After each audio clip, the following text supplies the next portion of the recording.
สวัสดีทุกคนมื้อนี้พาทุกคนมาเที่ยวเอ่อทางบานนาเซงดีบ้านนาแสงดีอ่า มาลำหนองทราย เป็นวิวงามทุกคนนี่เบิ่งอันนี้เป็นแบบภูเพียงเนาะเขาเฮ็ด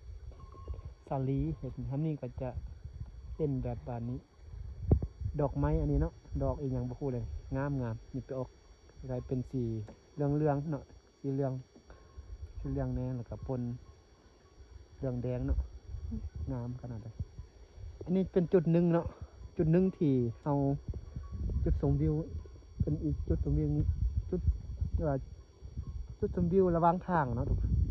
กคนเนาะเป็นเฮาขี่รถมานี่พอจุดนี้เฮาก็จะเลี้ยวเห็นแบบนี้เลยงามจังซี่ล่ะเป็นวิวเนาะงาม เป็นวิวงามครับ เป็นวิวให้เบิ่งก็เลยว่า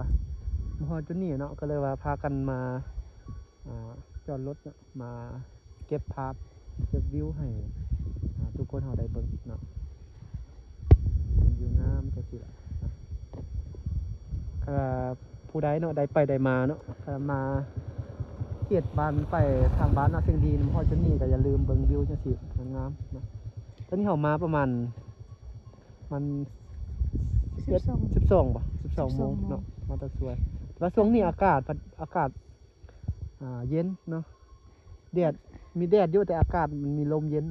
ทุกคนมีลมเย็นอยู่ เลี้ยงงัวแบบนี้สบายเลย เขาปล่อยได้นี่ ปล่อย วิถีชีวิตเขาเจ้านี่เขาเฮ็ดงาม ติดตามเบิ่งอีกเนาะจุดใดที่มีไฮไลท์หรือว่าจุดใดที่